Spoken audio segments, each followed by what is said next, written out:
Salut les justiciables, ici Karim Bouzelga, avocat au barreau de Versailles et médiateur de justice. Je suis ravi de vous retrouver pour cette nouvelle vidéo, une vidéo un peu spéciale pour moi puisque cela fait 10 ans jour pour jour que je suis avocat. En 10 ans, j'ai traité énormément d'affaires, j'ai vu énormément de choses. Et pourtant, il y a une chose que je ne peux pas oublier, c'est ma première fois, ma première plaidoirie devant un tribunal. Alors je vous laisse imaginer la peur, l'angoisse, l'envie de ne pas y aller, le sentiment de ne pas pouvoir être à la hauteur, toutes ces choses-là, c'est ce que je vais vous raconter dans cette vidéo et je vous invite à vous abonner si ce n'est pas déjà fait.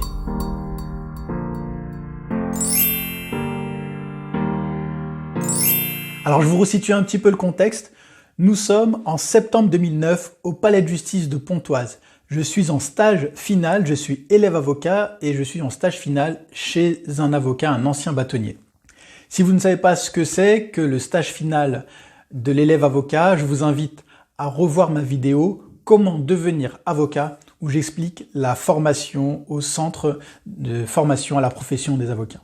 L'avocat, le maître de stage, est très sympa et il accepte que je l'accompagne pour une permanence pénale, c'est-à-dire qu'il est avocat d'office ce jour-là pour défendre les prévenus qui passent en comparution immédiate. J'ai dit que j'ai rien à voir avec cette histoire. D'accord.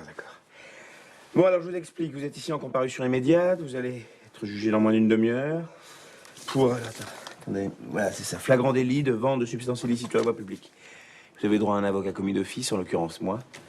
Moi, j'y vais sans aucune pression. J'y vais vraiment à la cool parce que je sais que je serai simplement un observateur. Et parmi les affaires du jour, il y a une affaire qui me touche particulièrement parce que c'est l'affaire d'un jeune lycéen qui est en terminale, il a à peine 18 ans, casier vierge, et il est jugé parce qu'il a été interpellé aux abords de la maison d'arrêt du Val d'Oise, que l'on appelle la MAVO, et on lui reproche d'avoir lancé un paquet par-dessus le mur d'enceinte de la prison. Dans ce paquet, il y avait un téléphone portable, de la levure et des épices. Alors, moi, j'observe tranquillement et là, d'un coup, le maître de stage demande au prévenu s'il accepte que ce soit le stagiaire qui plaide le dossier. Et là, je me retrouve, à ma grande surprise, à devoir préparer un dossier le matin pour le plaider l'après-midi à 14 h. L'autre coup dur, c'est que j'apprends dans la matinée que le président de l'audience est un président très particulier qui a la réputation d'être extrêmement sévère et d'envoyer quasiment tout le monde en détention. C'est un président que je connais un peu parce que quelques mois auparavant, j'ai fait un stage dans ce même tribunal et ce magistrat, je l'ai accompagné pendant plusieurs mois. J'étais à ses côtés lorsqu'il présidait les audiences et je l'aidais aussi à préparer certains dossiers. Donc c'est un président que je connais, c'est un tribunal que je connais. Et je sais que ça va être très difficile. L'angoisse monte, toute la matinée je prépare le dossier, je m'isole et je lis attentivement chaque procès-verbal, chaque PV du dossier. Impossible de manger le midi, j'ai vraiment le ventre noué, la pression monte d'heure en heure. Et là, 14 h, l'heure du procès arrive. 14 h, la sonnerie retentit, l'audience commence. Le président fait l'appel des affaires, il appelle le nom de mon client qui se lève, qui s'approche de la barre. L'avocat prend la parole et explique au tribunal que c'est le stagiaire qui va plaider.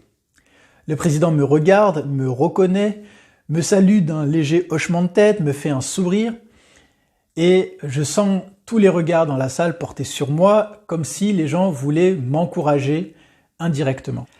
L'affaire commence, le président fait ce que l'on appelle l'instruction du dossier. Il pose plein de questions à mon client et mon client s'explique en disant qu'il a voulu rendre service à un copain qui est détenu et il a lancé comme ça le paquet. Il se défend maladroitement, on sent bien qu'il est impressionné par le tribunal, un peu comme moi je le suis. Puis ensuite, c'est la parole au procureur. Le procureur se lève avec des réquisitions qui sont extrêmement sévères. Il insiste sur la gravité des faits. Il explique que le jet de colis, de paquets comme ça, c'est une plaie pour la maison d'arrêt du Val d'Oise puisque c'est un phénomène récurrent et qu'il faut un exemple. Il faut des sanctions exemplaires, des sanctions très fortes pour dissuader les gens de faire cela. Et à un moment donné, le procureur explique que le téléphone, effectivement, c'est pour téléphoner en détention. Il explique que c'est déjà en soi quelque chose de très grave. C'est un contournement des règles de communication vers l'extérieur des détenus. Il explique ensuite que la levure et les épices servent à fabriquer de l'alcool artisanal en détention.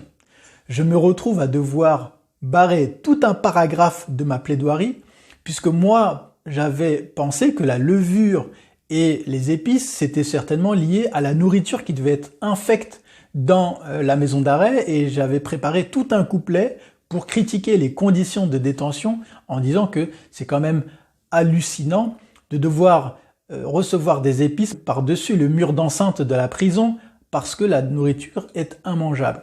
Donc je comprends et j'efface tout de suite. Et là, une fois que les réquisitions sont terminées, le procureur demande 4 mois d'emprisonnement ferme assorti d'un mandat de dépôt, c'est-à-dire incarcération immédiate. Le tribunal se tourne vers le banc de la défense et il dit « La parole est à la défense ». Henri Leclerc a dit que l'avocat a, en se levant, une solitude qui s'évapore au premier mot. Eh bien, c'est exactement ce que j'ai ressenti lorsque j'ai pris la parole et j'ai commencé par saluer le tribunal en expliquant que pour ma première plaidoirie, que c'était un immense honneur pour moi que de plaider devant ce tribunal et devant ce président en particulier. Ensuite, je déroule mes arguments.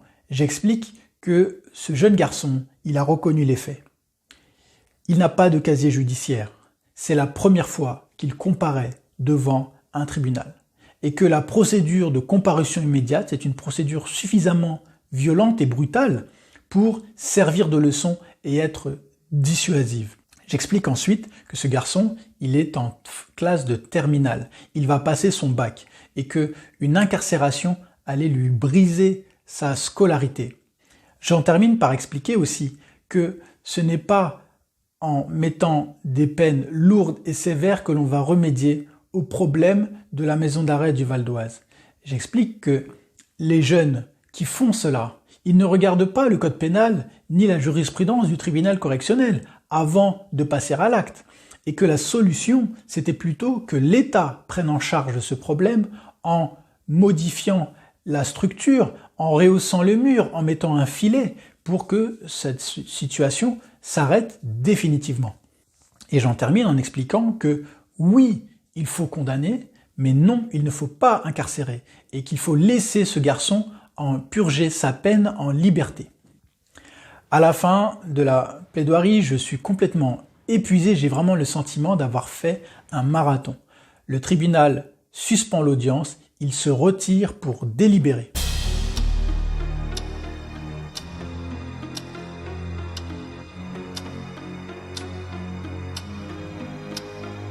Une heure après, le tribunal revient pour rendre son verdict.